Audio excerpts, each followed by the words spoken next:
From rainbow flags to creative outfits and loud cheers, thousands of members of the LGBTQIA++ community and their allies celebrated this year's Love Laban Pride Festival, spreading love while continuing their call for equality. Nakaka-excite and nakakatuwa kasi ito yung inaabang natin na once in a year opportunity para sa community na magsama-sama. I think isa lang naman po ang boses naming lahat at ito ay pantay na karapatan para sa lahat.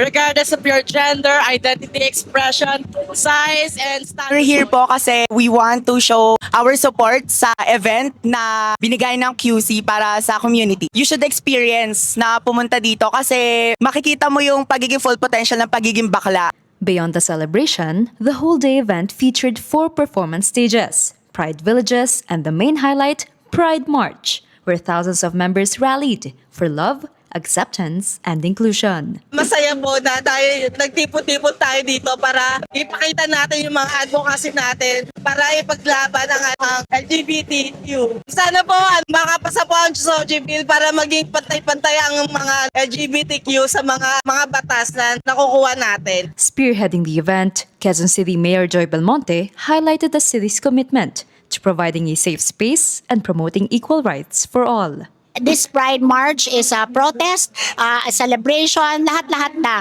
Pero ang importante, magkaisa tayo dito, ipakita natin na dito sa Pilipinas at syempre sa Quezon City in particular, lahat ng tao pantay-pantay ang turing at ipaglalaban natin ang karapatan ng bawat mamamayan na makatanggap ng serbisyo katulad ng iba, makatanggap ng mga karapatan katulad ng iba, na sila ay maging libre or free, ligtas sa lahat ng uri ng karahasan. And as Pride Month draws to a close, the message of Love Laban lives on, reminding Filipinos that pride is not only a celebration, but a continuing call for equal opportunities. Kapatid Mobile Journal Daniel Dayaw, we are One News.